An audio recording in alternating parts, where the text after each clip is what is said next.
विदुर जी महाराज बड़ी मस्ती में अपनी करताल निकाल करके उस वंशी की धुन को सुनकर नृत्य कर रहे थे। इस महामंत्र का भी जाप हुआ, हरे कृष्ण कृष्ण कृष्ण हरे हरे, हरे राम राम राम हरे हरे। इधर भगवान के वियोगी उद्धव से मिलन हुआ श्री विदुर जी का श्री धाम वृंदावन में। उद्धव जी महाराज ने विदुर को कहा कि विदुर, श्री कृष्ण अपने कुल का संहार कर गोलोक धाम में पधार चुके हैं और आपसे कुछ ज्ञान चर्चा श्री कृष्ण करना चाहते थे। वो ज्ञान मेरे पास सुरक्षित है, परंतु ये वृंदावन की जो भूमि है ये भक्ति प्रधान भूमि है। तुम हरिद्वार ज्ञान भूमि में जाओ और उस ज्ञान को मैत्री जी से प्राप्त करो। तो विदुर जी उद्धव से मिलकर के श्री वृंदावन से हरिद्वार में पहुंचे और हरिद्वार में जाकर के श्री मैत्री जी के आश्रम पर मैत्री जी से प्रश्न किया कि सुखाय कर्माणि करोति लोको। भगवान, प्रत्येक जीव सुख के लिए कर्म करता है परंतु उसे सुख मिलता नहीं और दुख उसका टरता नहीं। और दूसरा प्रश्न यह है कि परमात्मा अकर्ता है परंतु कभी कभी परमात्मा कर्ता भी प्रतीत होता है। इस संबंध में मैत्री जी महाराज ने 10 प्रकार की सृष्टियों का वर्णन किया, जिसमें मानसिक सृष्टि में बताया कि सबसे पहले ब्रह्मा भगवान की नाभि से कमल और कमल के द्वारा ब्रह्मा, और ब्रह्मा जी ने 4 पुत्र अपनी सृष्टि में उत्पन्न किए जिनके नाम थे सनक, सनंदन, सनातन और सनत कुमार। इसी प्रकार से उनको ब्रह्मा ने सृष्टि की आज्ञा दी पर इन्होंने सृष्टि उत्पन्न नहीं की। तो ब्रह्मा ने सृष्टि में अपने पुत्रों पर जब क्रोध किया तो ब्रह्मा की भ्रुकुटी से भी एक पुत्र निकला जिसका नाम पड़ा रुद्र। रुद्र भगवान ने भूत सृष्टि को बनाया परंतु ब्रह्मा को प्रसन्नता नहीं हुई। ब्रह्मा जी ने 10 पुत्र उत्पन्न और किए अपने सृष्टि में। उन्होंने भी ईश्वर चिंतन करने की बात कही परंतु सृष्टि का चिंतन नहीं किया। राजन, इसी प्रकार से एक दिन ब्रह्मा प्रसन्न मन से बैठे थे तो ब्रह्मा जी ने अपने शरीर के 2 भाग किए, एक भाग मनु और दूसरा शत्रुपा।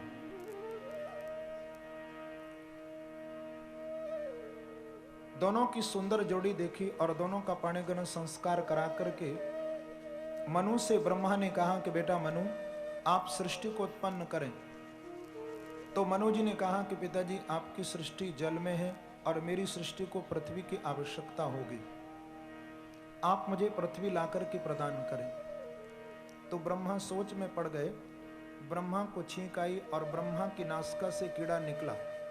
देखते देखते उसने विशाल देह धारण कर ली। भगवान का ये अवतार हुआ शौकरम वपुः, 12 अवतार। ब्रह्मादिक देवताओं ने भगवान की स्तुति की और ब्रह्मा की प्रार्थना पर भगवान गए। ये आदि दैत्य हिरणाक्ष और हिरण्यकश्यप, ये हिरणाक्ष इतना बड़ा बलवान था कि सारी पृथ्वी को घसीट करके रसातल में ले गया था। तो भगवान ने उस हिरणाक्ष को मारा और पृथ्वी का उद्धार किया। पृथ्वी लाकर के श्री ब्रह्मा को दी। ब्रह्मा ने अपने पुत्र मनु को दी और मनु जी महाराज ने सृष्टि में मैथुन धर्म से सृष्टि का प्रारंभ किया, जिसमें अपने 5 संतान उत्पन्न की। 2 पुत्र प्रियव्रत और उत्तानपाद, और 3 जिनको बेटियां हुई, आकुति, देवहूति और प्रसूति।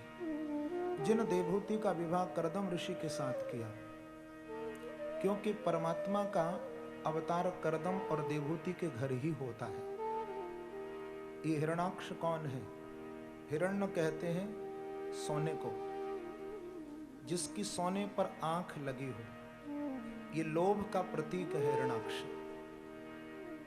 जब तक कपिल भगवान का अवतार नहीं होता, बोले तब तक ये ज्ञान ही इसे मारता है।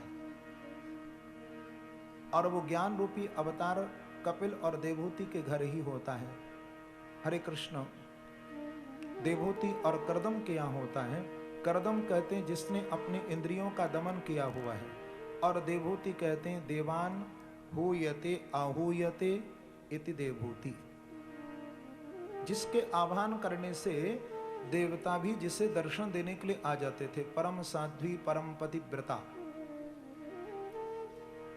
10,000 वर्ष से ये करदम ऋषि सरस्वती नदी के तट पर तपस्या में लीन थे। भगवान ने इनको दर्शन दिया और दर्शन देकर के इन्होंने भगवान की स्तुति की। भगवान ने कहा कि आप मेरे से वरदान मांगें, तो इन्होंने कहा प्रभु मेरे मन में कोई अभिलाषा नहीं है, परंतु प्रभु कहते हैं कि विदित्वा तब चैत्यम में पुरेव समयोजित। देखिए, परमात्मा के सामने हमको चीख चीख करके कुछ मांगने की आवश्यकता नहीं है। यदि कुछ कहना हो तो परमात्मा के नाम को गाओ। परमात्मा हमारे अंतर मन की सब जानता है, उससे कुछ छुपा नहीं है। विदित्वा है तुम्हारे मन की बात। देखो करदम ऋषि, आप जब तपस्या करके उठे तो आपके मन में गृहस्थ सुख भोगने की इच्छा हुई ना? बताइए, ठीक है ना? बोले प्रभु आप तो सब कुछ जानते हो। देखो मैंने उसके तद अनुरूप सारी व्यवस्था कर दी है। आज से ठीक तीसरे दिन आपके आश्रम पर बिंद सरोवर पर अपनी बेटी देवभूति को लेकर के आएंगे मनु जी, और आपके साथ शादी करेंगे। आपके यहाँ 9 कन्याएं पैदा होंगी। इतना सुनते ही करदम ऋषि का चेहरा उदास हो गया। करदम ऋषि बोले कि महाराज ये 9 बेटियां क्यों दे रहे हो? देखो नवरात्र आ रहे हैं ना, नव दुर्गा, शक्ति का पूजन, शक्ति का आह्वान। श्रीमद् भागवत में भी बताया है कि ये 9 कौन है? बोले नवधा भक्ति है। जब आप शक्ति का आश्रय लेते हैं तब वो शक्ति प्राप्त होता है।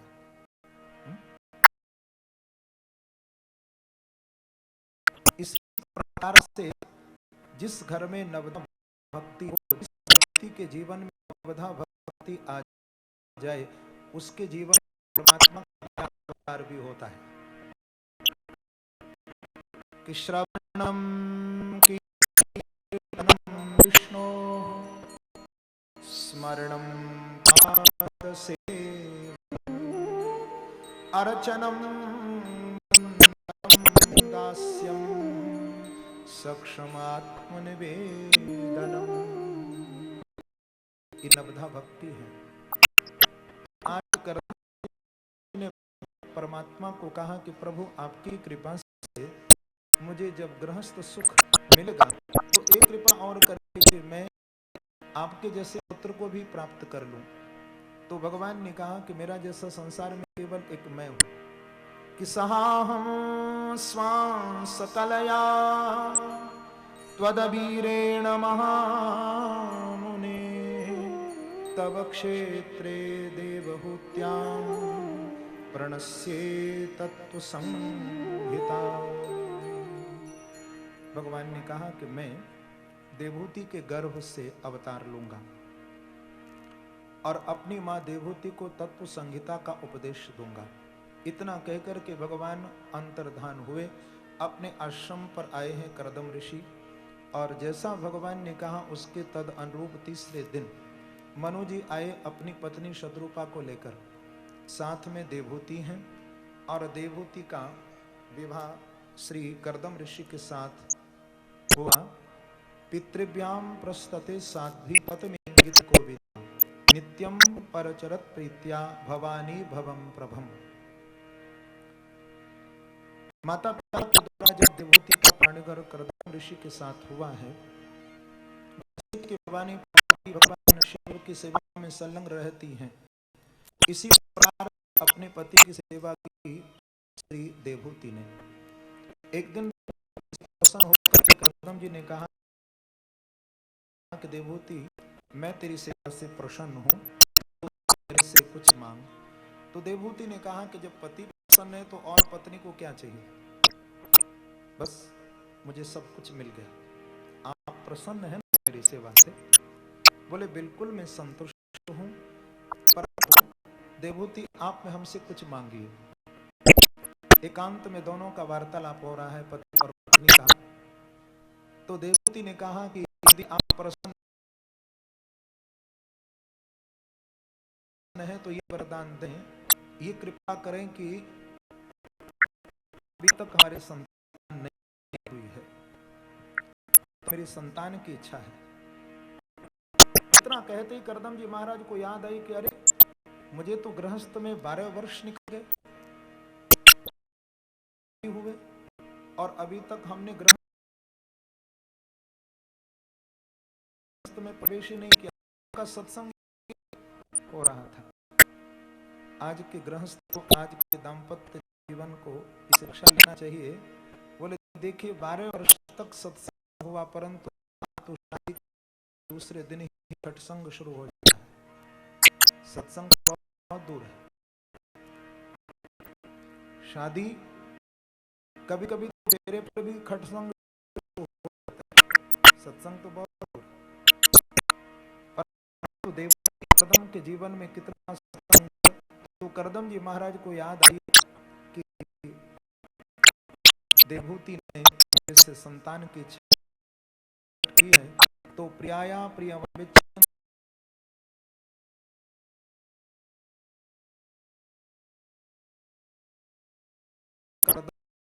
योग में स्थित। सुखदेव जी महाराज कहते हैं कि करदम जी योग में स्थित हो और सूत्रमुख नाम का विमान बनाया। उस विमान में अपनी पत्नी देवहूति को बैठे और देवताओं के वन में हजारों वर्षों तक विहार करते रहे। जिनको नव कन्याएं हुई,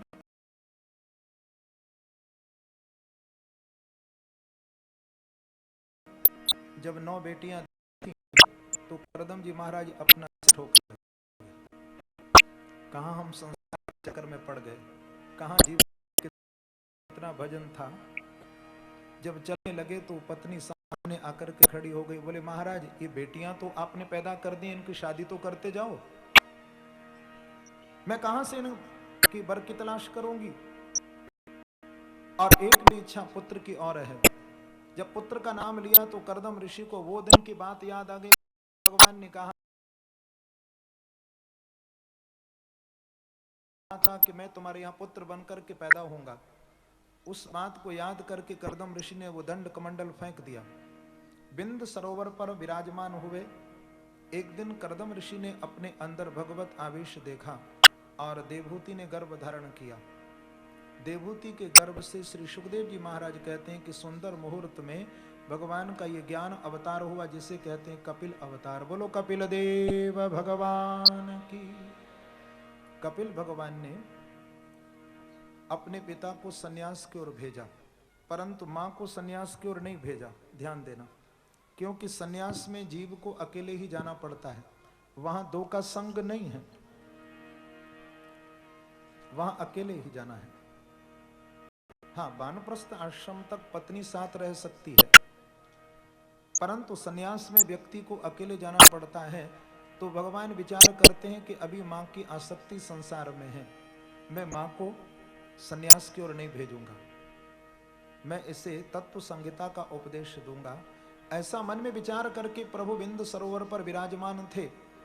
एक दिन देवहूति संसार के दुखों को झेलते झेलते अपने पुत्र कपिल की शरण में आई हैं और कितना सुंदर प्रार्थना करने लगी, स्तुति करने लगी कि तम त्वागताहं शरणं शरण्यं स्ववृत्य संसार तरोः कुठार जिज्ञासयाहं प्रकृते पुरुषस्य नमः सद्धर्म विदां वरिष्ठम्। भगवान को कहा कि प्रभु आप सभी धर्मों में परम श्रेष्ठ हैं, सभी धर्मों के आप ज्ञाता हैं। तम त्वागताहं शरणं शरण्यं, मैं आपकी शरण हूं। देखिए, श्रद्धावान लभते ज्ञानम। मां है देवहूति और बेटा है कपिल, तो क्या मां अपने पुत्र की स्तुति प्रार्थना करती है क्या? ये तो मर्यादा नहीं है। हाँ, माता पिता की स्तुति पुत्र करे ये तो देखने को मिलता है, परंतु आज माँ अपने पुत्र की स्तुति कर रही है, क्योंकि ये जान चुकी है कि मेरा बेटा ये कोई साधारण पुत्र नहीं है, साक्षात ब्रह्म है, ईश्वर है।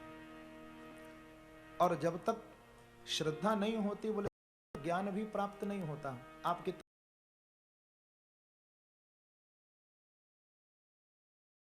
भी सत्संग में जाइए, श्रद्धावान लवते ज्ञानम। अर्जुन को भगवान ने कब उपदेश दिया था गीता का? ज्ञान कब अर्जुन को प्रभु ने किया था? जब अर्जुन ने कहा कि हे कृष्ण, आप अब मेरे मित्र नहीं हैं, आप मेरे संबंधी नहीं हैं, आप मेरे गुरु हैं और मैं आपका शिष्य हूं। तब भगवान ने गीता का ज्ञान अर्जुन को दिया था। तू श्रद्धावान लभते ज्ञानम, बोले ज्ञान पात्र को ही यानी श्रद्धावान को ही प्राप्त होता है। तो देवहूति को देखा प्रभु ने कि आज माँ मेरी स्तुति कर रही है, तो भगवान का हृदय बड़ा गदगद हुआ। तो भगवान देवहूति को कहते हैं कि योग आध्यात्मिक पुंसाम मतो निश्रेयसाय में। माँ, आपने मेरे से प्रार्थना की, तो इस मानव जीवन में यदि कोई परम कल्याणकारी इस जीव का मार्ग है तो वो आध्यात्मिक मार्ग है। यदि व्यक्ति अपना परम कल्याण चाहे तो अध्यात्म से जरूर जुड़े। माँ तुम संग करो। तो देवहूति ने कहा कि हे कपिल, अब मुझे संग अच्छा नहीं लगता। तो भगवान कहते हैं कि माँ सत्संग कितात स्वर्ग अपवर्ग सुख धरई तुला एक अंग तोलनता ही सकल मिल जो सुख लव सत्संग। तो देवहूति ने पूछा कि कपिल, ये बताओ कि संत कौन है? क्या संत की कोई वेशभूषा है तो आप बता दो। तो भगवान बड़ा गंभीर हो गए।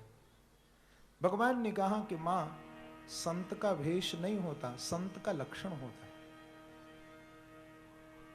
अरे बाजार से 2 रुपए का गेरू लेकर के आओ, कपड़े रंग लो, तो क्या हम संत हो जाएंगे? नहीं। कपड़े रंगने से व्यक्ति संत नहीं होता। संत कौन है? भगवान श्रीमद् भागवत में बता रहे हैं। कितना सुंदर एक महापुरुष, एक संत का लक्षण कि तितिक्षवः कारुणिकः सुहृदः सर्वदेहिनाम अजात शत्रव शांता साधव साधुभूषणा। भगवान कहते हैं कि जिसके अंदर तितिक्षा है, माने सहनशीलता है, सहन करना जिसने सीख लिया है, जिसके अंदर करुणा है, करुणा से जिसका हृदय भरा हुआ है, और जो जीव मात्र में परमात्मा को देखता है, जिसके अंदर हिंसा की भावना नहीं है, जो हिंसा से बहुत दूर है, जीव मात्र में जो परमात्मा को देखता है, जिसका न कोई मित्र है न कोई शत्रु है। एक संत किसी नदी के तट पर खड़ा हुआ था, नौका का इंतजार था नदी पार करने के लिए। तो जब नौका आई तो कुछ तथाकथित लोग उस नौका में संत के साथ बैठ गए। अब संत अपनी मस्ती में बैठा था, चिंतन कर रहा था। उन लोगों को संतों से मजाक सूझी। अब कोई तो उसका दुपट्टा खींच देता है, कोई उस संत के सिर पर थप्पड़ मार देता है, कोई उसका कान खींच लेता है। बहुत तंग किया, अति हो गई, और अति वर्जित है। किसी बात की व्यक्ति अति न करे। जब अति कर दी उस संत के साथ, पर संत शांत भाव से बैठा है, कोई गाली नहीं, कोई अपमानित नहीं किया, शांत बैठा रहा। उसी समय आकाशवाणी हुई, और आकाशवाणी के द्वारा प्रभु ने कहा कि यदि तुम कहो तो मैं इस नौका को पलट दूं। तो संत ने कहा कि ना ना प्रभु, इस नौका को आप नहीं पलटना। इस नौका को पलटने से क्या होगा? भगवान, यदि आपको पलटना है तो इन लोगों की बुद्धि को पलट दो, बस उससे काम बन जाएगा। ये संत की तितिक्षा है, ये संत की करुणा है। सताम प्रसंगान मम वीर संविदो। भगवान कहते हैं कि जब ऐसे महापुरुषों के साथ हम बैठते हैं, उनके मुख से भगवत कथा जब सुनने को मिलती है, उस कथा से हमारे हृदय में भक्ति का उदय होता है। तो देवहूति ने प्रश्न किया कि भगवान आप ये बताइए कि भक्ति आपकी कैसी है? भगवान कहते हैं कि माँ, इंद्रियों सहित मन की मेरे में जो निश्चल वृत्ति है वो ही भक्ति है, जो अंत में लिंग शरीर को जला करके भस्म कर देती है। माँ, जब जीव भोगों में जाता है तो ये रोगी हो जाता है। आप जितना भोग में जाएंगे उतना आप रोग पाल लेंगे। भोगी व्यक्ति योगी नहीं बन सकता, बोले भोगी व्यक्ति रोगी बन जाता है। इसी प्रकार से उच्च कुल में जब व्यक्ति का जन्म होता है तो उसे पतन का भय लगता है कि मेरा पतन न हो जाए। गुणी व्यक्तियों को शत्रु का भय होता है। इसी प्रकार से मौन व्यक्ति को दीनता का भय होता है कि मुझे कोई दीन न समझ ले। और धनी व्यक्ति को राज भय होता है, विद्वान को वाद विवाद का भय होता है, इस शरीर को मृत्यु का भय होता है। परंतु निर्भय कब जीव होता है? जब परमात्मा की ज्ञान वैराग युक्त भक्ति करता है। मां, मेरे भय से ही इंद्र वर्षा करता है, मेरे भय से ही ये हवा चलती है। भगवान भागवत में कहते मद भयाति वातोयम, मेरे भय से ये हवा चलती है, ये वायु, मेरे भय से इंद्र चलता है, मेरे भय से सूर्य चलता है, मेरे भय से मृत्यु चलती है। मैं कालों का काल स्वयं हूं। जब तक मेरी शरण में जीव नहीं आता तब तक ये निर्भय नहीं बनता। देवभूति ने पूछा कि हे कपिल, कृपा करके आप मुझे अपने थोड़े ध्यान के बारे में भी प्रकाश करें। तो भगवान ने इस संबंध में अष्टांग योग की चर्चा श्रीमद् भागवत में की है। भगवान कहते हैं कि संचिन्तयेद भगवतश्चरणारविन्दम वज्रांकुशध्वज सरोरुलांचनाढ्यम। भगवान कहते हैं कि जब ध्यान करने के लिए व्यक्ति बैठता है तो ध्यान से पहले 5 सीढ़ियां उसे और चढ़नी पड़ती है। यम, नियम, आसन, प्राणायाम, धारणा। ये 5 सीढ़ियां जब ठीक प्रकार से चढ़ लेता है, माने देह शुद्धि अवस्था में जब आ जाती है, तब धारणा, माने एक छवि की मन में पक्की तरह धारणा करो। प्रणाम सबको करो। आप मंदिर में जाते हो तो भगवान राम भी बैठे हैं, भगवान कृष्ण भी बैठे हैं, भगवान शिव भी बैठे हैं, परंतु तुम्हारे मन की धारणा ये पक्की तरह हो जाए कि हमारा इष्ट कौन है। हम पहली बार वैष्णो देवी मां का दर्शन करने गए, पहली बार, शायद मां का निमंत्रण मिला होगा। तो हम जब दर्शन करने वहां गए, अंदर आरती के समय में वहां उपस्थित था, तो मुझे ऐसा लग रहा था कि हमारी माँ के रूप में साक्षात वहाँ श्री राधा रानी बैठी हैं, हमारी किशोर जी बैठी हैं। 3 रूपों में, महासरस्वती, महालक्ष्मी और महाकाली।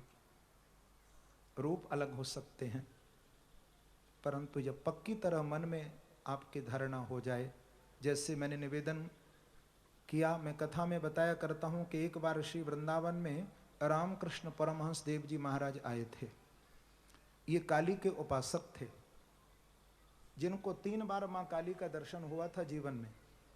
जब बांके बिहारी जी के मंदिर में पहुंचे उस समय बिहारी जी का पर्दा बंद था। जो झांकी खुली, स्वामी जी ने अपनी गर्दन ऊपर की और बांके बिहारी जी का जब दर्शन करने लगे तो बांके बिहारी जी की मूर्ति में उनको साक्षात मां काली का दर्शन होने लगा। मां मां कहते हुए बांके बिहारी जी को पकड़ने के लिए भागे और तुरंत पर्दा बंद किया गया। ये अपने इष्ट में निष्ठा है। ये मन में तुम्हारे जब पक्की तरह धारणा हो जाएगी कि हमारे इष्ट भगवान राम है या भगवान श्री कृष्ण है या भगवान शिव है, तब ध्यान शुरू होता है। यदि बिना धारणा के आप ध्यान में बैठ गए तो कभी राम जी आ जाएंगे, तो कभी कृष्ण आएंगे, कभी शिव आएंगे, कभी मां दुर्गा आएंगी, आपका ध्यान नहीं होगा। ये पक्की तरह आपको मन में धारणा करनी पड़ेगी। इष्ट का चुनाव, एक है साधे सब सधे और सब साधे सब जाए। जब पक्की तरह आपके मन में धारणा हो जाए तब ध्यान कैसे करना चाहिए, ये भागवत में कपिल भगवान बता रहे हैं कि जब ध्यान करने के लिए चलें तो सबसे पहले अपने इष्ट के चरण कमल का ध्यान करिए। परमात्मा के चरणों में चिन्ह बहुत हैं, परंतु 4 चिन्ह के बारे में कपिल भगवान बता रहे हैं, वज्र, अंकुश, ध्वजा और कमल। ये जो भगवान के चरणों में वज्र का चिन्ह है, ये भक्त के वह बंधन को काटता है। और जो अंकुश का चिन्ह है, ये मन रूपी हाथी को बस में करता है। आपने देखा होगा कि महावत जो होते हैं हाथी वाले, उनके पास में एक बहुत छोटा सा हथियार होता है जिसे कहते हैं अंकुश, इतना छोटा सा, और वो हाथी पर लेकर के बैठा रहता है और हाथी उस अंकुश से बहुत डरता है। अब देखिए कितना बड़ा हाथी है और कितना छोटा सा वो औजार है, उससे बहुत डरता है। अब देखिए कितना बड़ा हाथी है और कितना छोटा सा वो औजार है, और हाथी उस औजार से डरता है, उस अंकुश से डरता है। बोले इसी प्रकार से मन भी तो हमारा हाथी है। इस मन रूपी हाथी को बस में करने के लिए भगवान के चरणों में एक अंकुश का चिन्ह है, तो अपने ध्यान में अंकुश को लाइए। और तीसरा ध्वजा, ये यश और कीर्ति का प्रतीक है।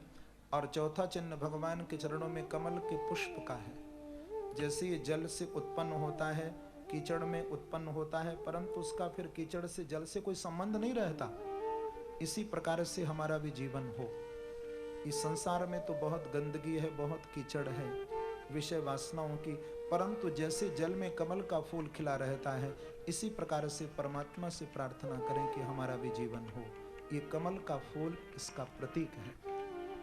जब शक्ति का ध्यान करें, जैसे श्री राधा रानी का, श्री जानकी जी का, माँ दुर्गा का, जब उनका ध्यान करें तो मुखारविंद से चरणों तक आइए, और जब शक्तिवान का ध्यान करें तो चरणों से लेकर के मुखारविंद तक। देवहूति को जब प्रभु ने चर्चा की तो देवहूति ने कहा कि भगवान आपने कितना सुंदर अपने नाम, अपनी भक्ति, अपने ध्यान के बारे में बताया, तब तो संसार में जीव आपका बहुत भजन करता होगा, सांसारिक जीव। तो परमात्मा श्री कपिल देव हंसने लगे। माँ को कहते हैं कि माँ कुटुंब भरणे नवा, बोले सारा जीवन तो कुटुंब के भरण पोषण में इस जीव का निकल जाता है। जैसे गधा होता है, गधा पर कितना भी सामान लाद दो वो ढोता रहता है, ऐसे ही इस मानव जीवन में मानव का भी केवल संसार के कार्यों में, परिवार के कार्यों में ही जीवन निकल गया। देखिए, अपनी ड्यूटी का निर्वाह जरूर करिए, अपने कर्तव्य, अपने उत्तरदायित्व से आप हटिए नहीं, परंतु समय से निवृत्त भी होना पड़ेगा। जैसे आप नौकरी से निवृत्त होते हो, रिटायर होते हो, फिर दूसरे दिन आप नौकरी पर नहीं जा सकते, इसी प्रकार से संसार में भी, संसार के कामों से भी एक समय तक आप निवृत्त हो जाइए। निवृत्त होना परम आवश्यक है, फिर ईश्वर की ओर चलो, परमात्मा की ओर चलो। आज भगवान कपिल देव अपनी माँ देवहूति को कहते हैं कि माँ, आपने जो प्रश्न किया कि संसार के लोग मेरा भजन करते हैं, बोले भजन नहीं करते, बोले भजन तो होता है, परंतु बोले माया का चिंतन ज्यादा है, मायाधिपति का चिंतन नहीं। कि माया माया सब भजे, माधव भजे न को, जो माधव को भजे तो माया चे। देवहूति ने कहा कि हे कपिल, एक उम्र व्यक्ति के जीवन में आती है अवस्था, वृद्धावस्था, उस समय तो कोई इस पर काम नहीं होता, केवल आपका भजन के सिवा। तो भगवान इस बात को सुनकर भी कहते हैं कि माँ, आपने बहुत अच्छी बात कही है, परंतु मैं आपको ये बताना चाहता हूँ कि वायनोत्क्रमतोत्तार कब सन्नुद्ध नाटिक कांस श्वास कृताया स कंठे घुरघुरायते। ये वृद्धावस्था में जीव की दशा हो जाती है। बोले शरीर में नाड़ी की गति भी रुक रुक करके चलने लगती है, उसके साथ बोले कफ का जोर भी बढ़ जाता है और कंठ भी घुरघुराने लगता है। यदि आप परमात्मा का कोई भजन भी गाएंगे तो स्पष्ट शब्द नहीं निकलेगा। कंठे घुरघुरायते, प्रभु का भजन भी नहीं गा सकते हो, प्रभु का नाम संकीर्तन भी नहीं कर सकते हो। बोले मां, अंत समय अब तक जिसे हमने याद किया है वही हमें अंत में याद आता है। यम यम बाप स्मरण भावम त्यत्यंते कलेवरम। अंत में यमराज के यमदूत इसे पकड़ने के लिए आते हैं। स्थूल शरीर तो अग्नि में समर्पित हो जाता है और वो कारण शरीर यमलोक तक जाता है। 99,000 योजन इस जीव को रास्ता तय करना पड़ता है, भगवान बता रहे हैं। और जिस कारण शरीर के अंदर वो सूक्ष्म शरीर भी होता है, वो सूक्ष्म शरीर कौन सा? बोले वासना। जो वासना है वही वासना ही हमारे सूक्ष्म शरीर कहलाती है। जब यमलोक में जीव जाता है, यदि पाप कर्म करता है तो इसे नरक आदि लोक प्राप्त होते हैं, और यदि अच्छे कर्म करता है तो स्वर्ग आदि लोक प्राप्त होते हैं। तो देवहूति ने कहा, कपिल ये आपने अंतिम समय का वर्णन किया, परंतु कृपा करके आप थोड़ा ये भी बताइए कि संसार में जीव की उत्पत्ति कैसे होती है। तो भगवान कहते हैं कि माँ कि कर्मणा दैव नेत्रेण जंतुर्देहोपपत्तये स्त्रिया प्रविष्ट उदरम पुंसोरेतः कर्णाशयः।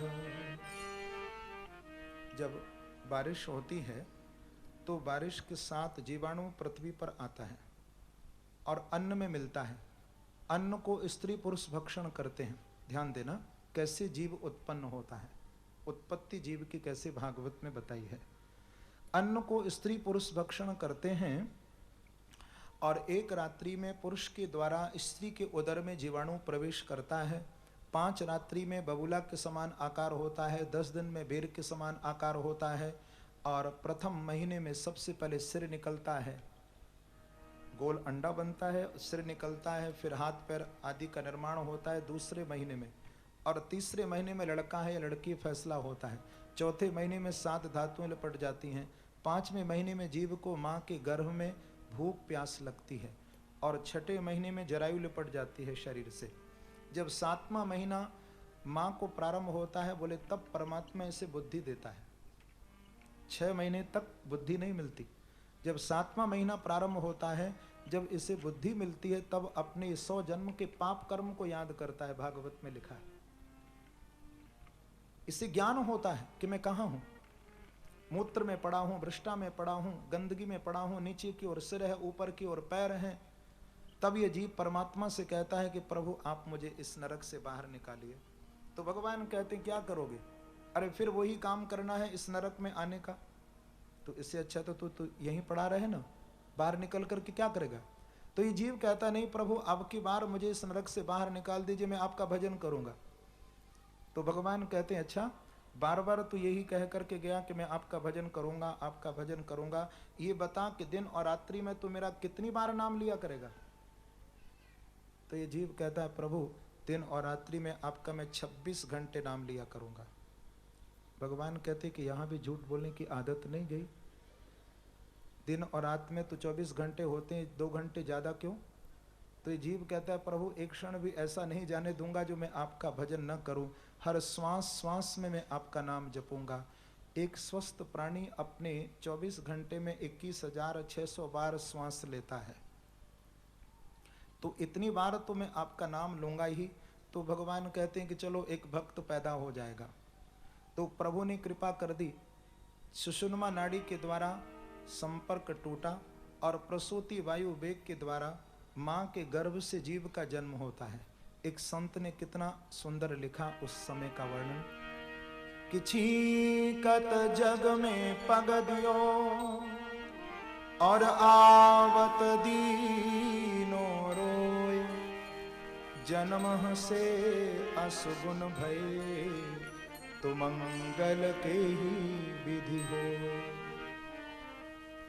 पैदा होते ही छींक होती है बच्चे को, और देखिए यदि बच्चे को छींक नहीं आती तो हॉस्पिटल में दाइयां माइयां नर्स बच्चे को छींक दिलवाती हैं कि बच्चे के स्वर कैसे खुलेंगे। ये माताएं बहनें जानती होंगी, ये छींक दिलवाई जाती है बच्चे को, स्वर खुलेंगे। अब आप यदि घर से यात्रा को निकलो और छींक हो जाए तो लोग कहते हैं ना अपशगुन हो गया, अब हम नहीं जाएंगे। और यदि जाना ही जरूरी हो तो बताया है कि प्रभु का एक नाम ले लो। भागवत में लिखा है कि यदि कोई अपशगुन हो जाए तो 3 बार ऐसा कह दो हरये नमः, हरये नमः, हरये नमः। आपका दोष मिट जाएगा, ऐसा भागवत में लिखा है। तो छींकत जग में पग दियो आवत दीनो रोए। पैदा होते छींक हुई परंतु परमात्मा का भजन तो हुआ नहीं, रोना और शुरू कर दिया। हंसते हुए कोई बालक तो पैदा होता नहीं, रोते हुए पैदा होता है। तो जब जन्म से ही रोया तो जीवन पर्यंत फिर रोता ही रहता है। शरीर में कीड़े काटते हैं बचपन में तो माँ से नहीं कह सकता, और बड़े हुए खेलने कूदने की वस्तु मांगी, यदि माता पिता ने नहीं दी तो रोना शुरू कर दिया। और बड़े हुए जब युवावस्था धारण कर ली तो बोले वहां भी रोया। अरे वहां क्यों रोया? बोले वहां बाहर से रोता हुआ दिखाई नहीं देता, अंदर से रोता है, शादी की चिंता लग गई। बात ठीक है। भगवान भी कहते हैं कि चलो अभी एक है, जब एक से दो हो जाएंगे, दोनों बैठ करके मेरा भजन करेंगे। तो प्रभु ने भी शादी करा दी। जब शादी हो गई तो शादी के बाद तो पूरा ही पशु बन गया, पशुवत जीवन हो गया। बोले पशु कैसे हो गया? शादी वाले क्या सब जानवर बन जाते हैं क्या? जानवर हो जाते हैं? बोले बिल्कुल जानवर हो जाते हैं। दो पति पत्नी में किसी बात पर झगड़ा हो गया था, तो पत्नी ने क्रोध से पति को कहा कि तुम बहुत मेरे से झगड़ा करते हो, जानवरों की तो तरह तुम बड़े जानवर हो। इतना सुनते ही पति को और क्रोध आया कि तू मेरे को झगड़ा भी करती है, गाली भी देती है और जानवर भी कहती है। तो पत्नी ने मन में सोचा कि मैंने क्रोध में पति को क्या कह दिया, जानवर कहा। अब तो जरूर झगड़ा बढ़ेगा, ये झगड़ा कम नहीं होगा। अब पति बहुत क्रोध में बैठा है, तो पति को पत्नी समझाने लगी कि मैंने आपको ठीक ही तो कहा कि आप जानवर हो। अरे फिर तूने मुझे जानवर कहा? अरे मैंने ठीक ही तो कहा कि तुम जानवर हो, मेरी जान भी हो और मेरे बर भी हो।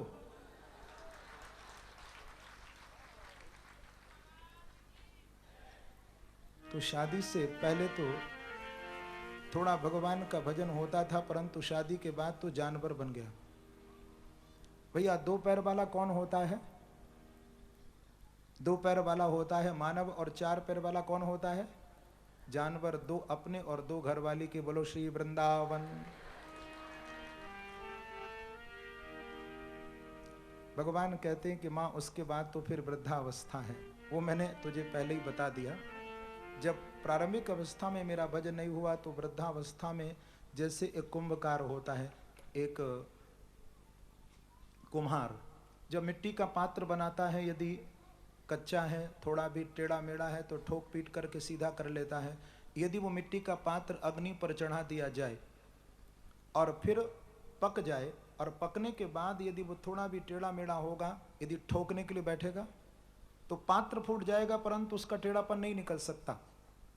तो यही भगवान बता रहे हैं इस कपिल गीता के अंदर। प्रभु कहते हैं कि अपने अंदर भी, अपने परिवार के अंदर भी, अपने समाज के अंदर भी ऐसे संस्कार हमें देना है। संस्कार युक्त परिवार और समाज को और देश को करना है कि कुछ देर बैठ कर के जीव परमात्मा का ध्यान भी करे, परमात्मा का सुमरन करे, इसके अंदर सेवा और प्रेम हो। देवहूति ने भगवान को प्रणाम किया और बड़ा सुंदर आज भाव ये देवहूति का है। आप लोग गाइए, शायद ये हमारा भाव भी प्रभु के चरणों में हो। थोड़ा आप लोग गुनगुनाइए। ये देवहूति ने प्रभु से प्रार्थना की है और एक एक शब्द बड़ा मार्मिक है। ये जीवन का जो अंधकार है वो अज्ञान का अंधकार, हम सबके जीवन में वो अंधकार, ये अंधकार नहीं कि मैं लाइट अभी बंद करा दूं तो शायद अंधकार हो जाए, वो अंधकार नहीं है, अज्ञान का अंधकार है। तो हम सब कपिल भगवान के चरणों में प्रार्थना करें कि हमारे जीवन का वो अज्ञान का अंधकार प्रभु आप मिटाइए और जीवन में ज्ञान का प्रकाश आप करिए। तो सभी प्रार्थना करें प्रभु के चरणों में। कर दो दूर प्रभु मेरे मन में अंधेरा है, कर दो दूर प्रभु मेरे मन में अंधेरा है। जब से तेरी लगन लगी हुआ मन सवेरा है। जब से तेरी लगन लगी हुआ मन में सवेरा है। हरि तुमसे बिछुड़े हुए कई युग बीत गए। हरि तुमसे बिछुड़े हुए कई युग बीत गए। अब आन मिलो प्रियतम, मेरे मन में प्यार तेरा है। अब आन मिलो प्रियतम, मेरे मन में प्यार तेरा है। कर दो दूर प्रभु मेरे मन में अंधेरा है। कर दो दूर सभी प्रभु से प्रार्थना करें, मेरे मन में अंधेरा है। इतना तो बता दो मुझे, मेरी मंजिल है कहाँ। इतना तो बता दो मुझे, मेरी मंजिल है कहाँ। अब ले चलो मुझको जहाँ संतों का डेरा है। अब ले चलो मुझको जहाँ संतों का डेरा है। कर दो दूर प्रभु मेरे मन में अंधेरा है। कर दो दूर प्रभु मेरे मन में अंधेरा है।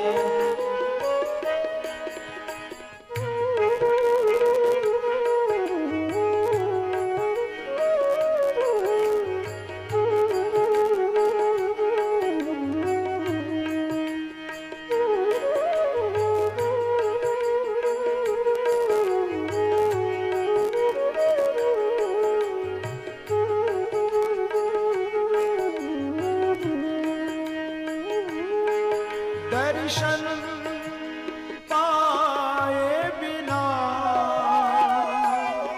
दर से हटेंगे नहीं।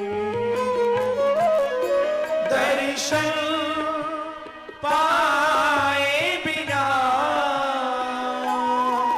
दर से हटेंगे नहीं। अब हमने डाल लिया तेरे दर पे डेरा है। अब हमने डाल लिया तेरे दर पे डेरा है। कर दो दूर प्रभु मेरे मन में अंधेरा है। कर दो दूर प्रभु मेरे मन में अंधेरा है। जब से तेरी लगन लगी मेरे मन की कलियां खिली। जब से तेरी लगन लगी मेरे मन की कलियां खिली। अब जाग उठी किस्मत हुआ दर्शन तेरा है। अब जाग उठी किस्मत हुआ दर्शन तेरा है। ये देवहूति प्रार्थना कर रही, हम सब ठाकुर के चरणों में प्रार्थना यही भाव हो। कर दो दूर प्रभु मेरे मन में अंधेरा है। कर दो दूर प्रभु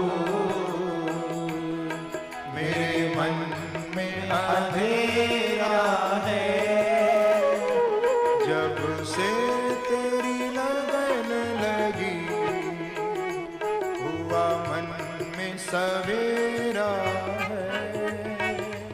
जब से तेरी लगन लगी हुआ मन में सवेरा है। कर दो दूर प्रभु मेरे मन में अंधेरा है।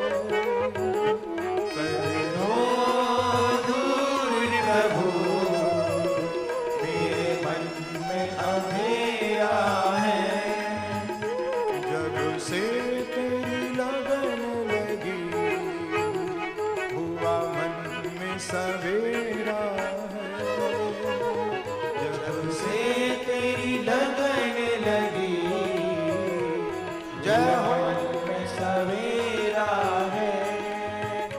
कर दो दूर प्रभु मेरे मन में अंधेरा है। कर दो दूर प्रभु मेरे मन में अंधेरा है। जब से तेरी लगन लगी हुआ मन में सवेरा है। जब से तेरी लगन लगी हुआ मन में सवेरा है। कर दो दूर प्रभु मेरे मन में अंधेरा है। कर दो दूर प्रभु मेरे मन में अंधेरा है। देवहूति ने प्रभु को प्रणाम किया और प्रणाम करके देवहूति के देह से वो समाधि में लीन होने पर इतना जल निकला कि सिद्धपुर में वो सिद्धदा नाम की नदी के रूप में परिणत हो गया। सुखदेव जी महाराज कहते हैं कि परीक्षित इस प्रकार से ये मनु जी के 3 बेटियां थी, आकुति, देवहूति और प्रसूति। जिन आकुति का विवाह हुआ रुचिर प्रजापति के साथ और जिनके यहाँ भगवान का यज्ञ अवतार हुआ, देवहूति का विवाह हुआ था करदम ऋषि के साथ, जिनके यहाँ भगवान का कपिल अवतार हुआ। और ये जो प्रसूति नाम की इनकी कन्या थी जिनका विवाह हुआ दक्ष प्रजापति के साथ। देखिए समय तो अतिक्रांत है, परंतु मैं 10 मिनट आपके और लूंगा।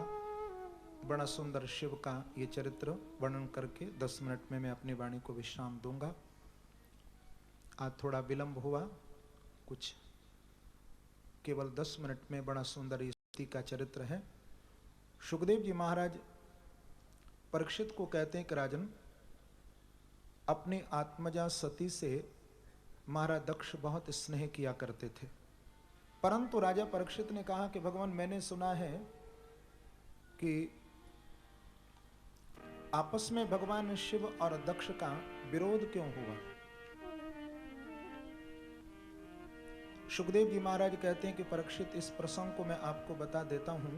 एक बार विश्व सृष्टाओं ने यज्ञ किया, उस यज्ञ में सर्व देवता पधारे, ब्रह्मा भी गए और भगवान शिव भी गए। परंतु ये दक्ष प्रजापति का नियम था, किसी भी यज्ञ में जब ये जाता था तो सबसे अंत में, जिसके अंदर सम्मान की भूख थी। सबसे अंत में जब ये गया तो सभी उठकर के दक्ष प्रजापति को प्रणाम कर रहे थे। सभी दक्ष प्रजापति का अभिवादन कर रहे थे। सबका अभिवादन स्वीकार करते हुए जब जाकर के अपने गद्दी पर बैठा दक्ष, तो दक्ष ये देख रहा है कि कौन मुझे प्रणाम कर रहा है और कौन मुझे नहीं प्रणाम कर रहा है। तो सभी देवता खड़े हुए प्रणाम कर रहे थे, परंतु एक ब्रह्मा नहीं उठे और दूसरे भगवान शिव भी नहीं उठे। तो ब्रह्मा को देखकर के दक्ष प्रजापति ने मन में विचार किया कि ये तो मेरे पिता हैं। जब शिव की ओर देखा तो शिव को देखकर के दक्ष प्रजापति ने कहा कि मैंने तो ब्रह्मा की आज्ञा पर अपनी सुकुमारी बेटी सती का विवाह इनके साथ किया है, तो मैं तो इनका पूज्यनीय हूं और इन्होंने उठकर के मुझे प्रणाम भी नहीं किया, मुझे आसन भी नहीं दिया। भगवान शिव को व्यर्थ में गाली देने लगे। शिव ने प्रणाम किया था दक्ष को, परंतु आत्म भाव से प्रणाम किया था। संत जन, वैष्णव लोग, गुरुजन भी प्रणाम करते हैं आत्म भाव से। प्रणाम किया था, परंतु इस बात को दक्ष ने समझा नहीं। भगवान शिव को बहुत गाली दी, बहुत अपमानित किया और अंत में भगवान शिव को ये शाप दिया कि अयम तो देव यजन इंद्रो पेंदाद्रिभवः सहभागम न लभताम देवै देवगणाधम। ये शाप दे दिया कि आज से शिव के नाम की आहुति किसी यज्ञ में नहीं निकाली जाएगी। वहां पर भृगु आदि ब्राह्मण बैठे थे, वो सब शाप का अनुमोदन करने लगे। नंदीश्वर भी थे। नंदीश्वर ने जब देखा तो नंदीश्वर उठकर के खड़े हुए और नंदीश्वर ने कहा कि अरे दक्ष, जिस मुख से तूने हमारे शिव को गाली दी है, या तेरा मस्तक भी बकरा का बन जाए। और जितने भी ब्राह्मण ये शाप का अनुमोदन कर रहे हैं, सब वेद आदि ग्रंथों को भूल जाए। आपस में शापाशापी वहां होने लगी। भगवान शिव ने विचार किया कि यहाँ तो हम कोई झगड़ा करने तो आए नहीं हैं, तो शांत भाव से उठकर के भगवान शिव कैलाश पर चले गए। परंतु जब से दक्ष प्रजापति को शाप दिया भगवान शिव को, तब से कोई यज्ञ ही नहीं करता। तो शिव का अपमान करने के लिए दक्ष प्रजापति ने हरिद्वार में गंगा के तट पर कनकल क्षेत्र में बृहस्पति सब नाम का यज्ञ किया, सबको आमंत्रित किया, परंतु अपनी बेटी सती और अपने दामाद शिव को नहीं बुलाया। जब सती ने देवताओं और देवियों के मुख से अपने पिता के यज्ञ की चर्चा को सुना, तो सती ने मन में विचार किया कि मेरे पिता यज्ञ कर रहे हैं और अपनी बेटी को याद नहीं किया। पिता ने इतना मेरे से स्नेह करते थे, आज यज्ञ में पिता भूल गए, तो मैं अवश्य जाऊंगी, कोई बात नहीं। तो भगवान शिव के पास जाकर के सती ने निवेदन किया, परंतु शिव ने कहा कि देखो सती, आपके पिता ने हमको न्योता नहीं भेजा है और बिना न्योता के, बिना निमंत्रण के हम कैसे जाएं। सती ने कहा कि महाराज मैं तो जाऊंगी, कोई बात नहीं, मेरे पिता हैं। क्योंकि 3 जगह तो बगैर बुलाए चले जाना चाहिए। शिष्या को गुरु के घर, और पत्नी को अपने पति के घर, और बेटी को अपने माता पिता के घर। भगवान शिव ने कहा बात बिल्कुल ठीक है, परंतु सती वहां से हमको निमंत्रण नहीं मिला है। और देखो सती, एक बात मैं आपसे कहना चाहता हूं कि यदि तुम वहां जाओगी तो तुम्हारा वहां अपमान होगा। पराये व्यक्ति से यदि व्यक्ति अपमानित हो जाए तो वो सहनीय होता है, परंतु अपने किसी परिवार के व्यक्ति से यदि व्यक्ति अपमानित होता है तो भगवान शिव ने भागवत में कहा है कि मरणाय कल्पते, वो मरण तुल्य हो जाता है, वो मृत्यु समान होता है। तुम मत जाओ, मत जाओ। परंतु सती के अंदर अपने माता पिता से मिलने की इच्छा, अपनी बहनों से मिलने की इच्छा, उनके पतियों को देखने की इच्छा, तो सती आज बिना आज्ञा के शिव के जा रही हैं अपने पिता के यज्ञ को देखने के लिए। श्रीमद् भागवत में मार्ग का कोई वर्णन नहीं किया है कि मार्ग में सती ने क्या लीला की, परंतु देखिए इस कथा पर यदि हम विचार करें तो नंदीश्वर पर बैठकर के सती जा रही हैं, परंतु साथ में शिव नहीं है। प्रेम से कहिए श्री राधे। मने श्रद्धा विश्वास रूपिणहु, श्रद्धा के रूप हैं सती और विश्वास मूर्ति हैं भगवान शिव। तो धर्म पर आरूढ़ होकर के श्रद्धा बिना विश्वास के जब चलती है या आती है तो वो श्रद्धा टिकती नहीं है, क्योंकि आज विश्वास साथ में नहीं है, शिव नहीं है। धर्म है, श्रद्धा है, और धर्म पर आरूढ़ है, क्योंकि धर्म का स्वरूप वो नादिया है, नंदीश्वर है, बैल, और जिस पर ये श्रद्धा बैठी है सती। परंतु साथ में विश्वास नहीं है तो वो श्रद्धा कभी टिकेगी नहीं। मार्ग का वर्णन श्रीमद् भागवत में नहीं किया। जब गंगा के तट पर पहुंचे तो सती की 60 बहनें थी, सब सती से मिली, परंतु किसी ने भी सती से वार्तालाप नहीं की। पिता भी सामने से निकल गया, एक बार भी पिता ने कुशल मंगल तक नहीं पूछा, परंतु मां का हृदय कोमल होता है। मां तुरंत जल की झाड़ी भर करके लाई और बोली कि बेटी थोड़ा सा पानी पी, जल पी। तो सती ने अपने मां के हाथ से वो जल की झाड़ी लेकर के फेंक दी और कहा कि मां, पहले मैं यज्ञ मंडप की शोभा को देखने के लिए जा रही हूं, फिर तेरे से आकर के मिलूंगी। ऐसा कहकर के यज्ञ मंडप के अंदर सती ने प्रवेश किया और सबको दर्शन देती। अंत में सती वहां गई जहां के देवताओं के नाम की आहुतियां दी जा रही थी कि इंद्राय स्वाहा, वरुणाय स्वाहा, परंतु वहां पर सती ने भगवान शिव के नाम की आहुति को नहीं सुना कि अरुद्र भागम तमभिक्ष चाध्वरम पित्रा च देवे कृतहेलनम विभो। सती ने कहा कि मेरे पति का कितना सुंदर 2 अक्षर का नाम है शिव, जो एक बार शिव कह देता है उसका तो परम कल्याण हो जाता है, और मैंने शिव द्रोही के घर जन्म लिया है। ये दक्ष नहीं है, ये अदक्ष है। यदि दक्ष होता तो कभी शिव का अपमान नहीं करता। तो अनेक प्रकार की खरी खोटी सती ने अपने पिता को सुनाई। भागवत में जिसका वर्णन है अनेक प्रकार से, परंतु मर्यादा नहीं है कि पिता को दंड दे सके, क्योंकि जहां हरि और हर की निंदा हो रही हो, सती ने भागवत में कहा है कि उस निंदा करने वाले को दंड देना चाहिए। जो भगवान राम की, भगवान कृष्ण की, भगवान विष्णु की, श्रीमन नारायण की, और हर माने भगवान शिव, जो हरि और हर की निंदा करे उसको दंड दो। और यदि शक्ति न हो तो अपने कान में उंगली डाल लेना। अपने गुरु और अपने प्रभु की निंदा को मत सुनो। आज सती दंड नहीं दे सकती थी क्योंकि मर्यादा नहीं है, परंतु सती को इतना क्रोध आया कि सती के शरीर से योग अग्नि निकली, उस अग्नि में जल करके सती भस्म हो गई। श्री नारद जी महाराज ने जब देखा तो नारद जी ने जाकर के खबर दी भगवान शिव को। जब भगवान शिव ने सुना, भवो भवन्या निधनम प्रजापते रसत कृताया अवगम्य नारदात, सभी देवी देवताओं के अंग भंग नष्ट कर दिए। अंत में यजमान दक्ष का मस्तक धड़ से लग करके भगवान शिव के नाम की आहुति प्रदान कर दी। ओम नमः शिवाय।